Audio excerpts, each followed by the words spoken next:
श्री स्वामी समर्थ. नमस्कार, मी कविता किचनमध्ये तुम्हा सर्वांचे मनपूर्वक स्वागत. चला तर मंडळी, आज बनवूया कच्ची दाबेली. तर हे बघा, त्यासाठी लागणारं साहित्य. इथे मी कच्ची दाबेलीचा हा आलू मसाला घेतलेला आहे. बघा, हा आलू मसाला तयार करून घेतलेला आहे. त्यासाठी ही आंबट गोड अशी चटणी घेतली, मस्त चिंचेची, आणि ही लसणीची चटणी आहे.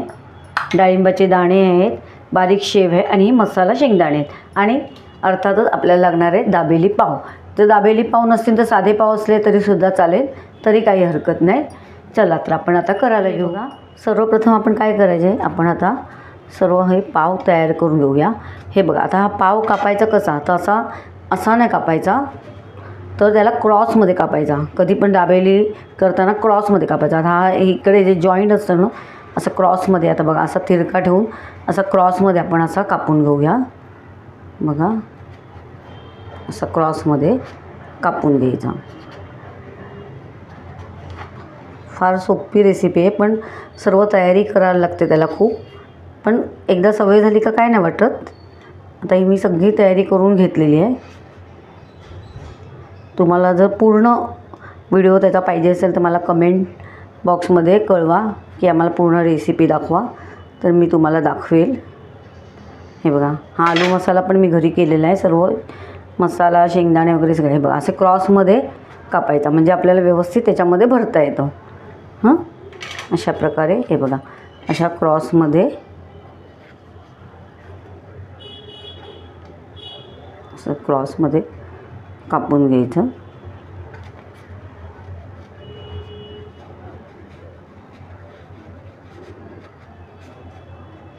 असं क्रॉसमध्ये असं पॉकेट करायचं. बघा, अशा प्रकारे आपल्याला भरून घ्यायची आता दाबेली. आता आपण मसाले भरून. सर्वप्रथम आपण असा पाव घेतलेला आहे, आणि आता आपल्याला चटणी, आधी आपल्याला आंबट गोड चटणी लावून घ्यायची. बघा, ही बघा, आंबट गोड अशी चटणी लावून घ्यायची. हे सर्व मी घरीच केलेलं आहे. लसणीची चटणी, गोड चटणी सर्व. हे बघा, असं लावून घेतली चटणी, मस्तपैकी चटणी सगळ्या ठिकाणी व्यवस्थित भरायची. आता हा जो आलू मसाला केला आहे, हा मेन आपलं इन्ग्रेडियंट आहे. आलू मसाला, परफेक्ट आलू मसाला असा पूर्ण असा भरून घ्यायचा व्यवस्थित. असं धाबेवाल्यांकडे म्हणजे स्टॉलवाल्यांकडे वगैरे असंच असतं की नाही, मसाला, आलू मसाला अगदी सेम तसाच परफेक्ट झालेला आहे तो. तर बघा, असा भरून घ्यायचा, व्यवस्थित असा लावून घ्यायचा मस्तपैकी छान. हे बघा, आता आपला हा लावून झालेला आहे. आता काय करायचं, आता ही जी लसणीची चटणी आहे ना, ती पण टाकून घ्यायची. बघा, ही लसणीची चटणी पण व्यवस्थित भरायची, अशी लावायची. आता बघा, ही लसणीची चटणी व्यवस्थित भरलेली आहे. आता आपण काय करायचे, हे डाळिंबाचे दाणे टाकायचे थोडे थोडे. हे मसाला शेंगदाणे, हे मसाला शेंगदाणे पण मी घरी केलेले आहे. मस्तपैकी असं भरायचं व्यवस्थित, आणि असं व्यवस्थित असं पॅक करायचं. बघा, असं व्यवस्थित पॅक करून घ्यायचं, आणि शेवमध्ये नंतर घोळवायचं. आता नाही, आता आपल्याला हे फ्राय करून घ्यायच्यात, बटर लावून फ्राय करायचं. मी दुसरा तुम्हाला दाखवते पाव. हे बघा, असा क्रॉसमध्ये कधी पण फाडायचा, तो क्रॉसमध्ये फाडायचा. असा इथून वगैरे असं नाही फाडायचा, क्रॉसमधून फाडायचा. तर बघा, असे गोलसारखे पाव असतात दाबेलीचे. नाही मिळाले तर ठीक आहे, साध्या पावाचं पण होऊ शकतं. तर आता हे बघा, आता ही चिंचेची चटणी पुन्हा लावून घ्यायची मस्तपैकी छान. दोन्ही बाजूंनी लावून घ्यायची, त्याच्याने छान टेस्ट येते आपल्याला दाबेलीला. तर ही लावली चिंचेची चटणी. आता झालं, आता दाबेली मसाला, दाबेली आलू मसाला हे भरून घ्यायचं. बघा, हे पण मस्त व्यवस्थित अशी सगळ्या बाजूनी व्यवस्थित लावून घ्यायची. हे बघा, तुम्ही अशी जर केली ना घरी, तर तुम्हाला खरोखर बाहेरचीपेक्षा घरचीच आवडेल. एवढी छान आपली दाबेली झालेली आहे ही कच्ची दाबेली. तर तुम्ही नक्की, तुम्हाला आवडेल. पण तुम्हाला खरंच याची रेसिपी पाहिजे असेल तर मला कमेंट बॉक्समध्ये सांगा, मग मी याची पूर्ण रेसिपी दाखवेल तुम्हाला.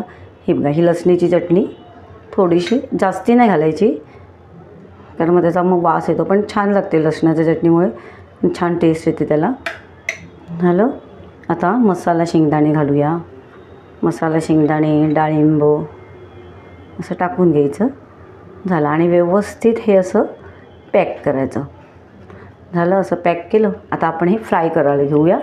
मस्तपैकी बटर लावून फ्राय करायचे.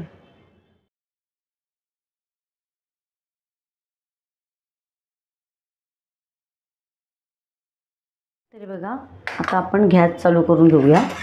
मी तवा ठेवला आहे. गॅस चालू केला आहे. आता आपण बटर, आता गॅस तवा टाकून दे, मग बटर लावूया. तर असं वरूनसुद्धा आपल्याला असं बटर लावून घ्यायचे. असं सगळ्या बाजूनी छान टेस्ट लागते बटरमुळे दाबेलीला. असं तुम्ही अशी दाबेली घरी केली ना, तुम्ही बाहेरची खाणारसुद्धा नाही, एवढी छान टेस्ट लागते या दाबेलीला. आता चांगली फ्राय होऊन दे ती. हे बघा, आपले पाव मस्तपैकी असे हे करायचे, असे पलटून घ्यायचे आणि दोन्ही बाजूनी चांगले शेकून घ्यायचे, म्हणजे फ्राय करायचे चांगले. आता तुम्ही कालथा पण घेऊ शकता, हाताला चटका वगैरे लागेल. बघा, पुन्हा असं असं चाकूच्या, आपण जे बटरच्या चाकूने बटर लावतो त्या चाकूने पण तुम्ही असं पलटू शकता. बघा, असं व्यवस्थित चांगलं मस्त फ्राय करून घ्यायचे ते पाव. बटर टाकायचं, बटरवरती असा पाव फिरवायचा मस्तपैकी. काढून घेऊया.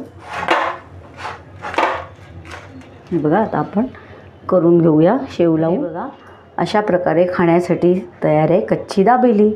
तर तुम्ही नक्की ट्राय करा.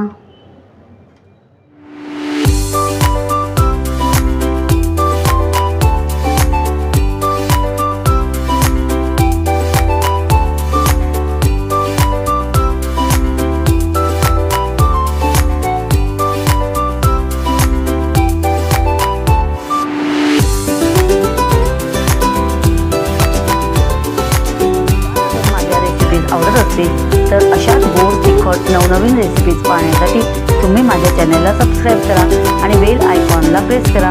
याने मी अपलोड केलेल्या रेसिपीज सर्वात आधी तुम्हाला पाहायला मिळतील. चला तर मग आज इथेच थांबू आणि नवीन रेसिपीज घेऊन पुन्हा भेटू. धन्यवाद.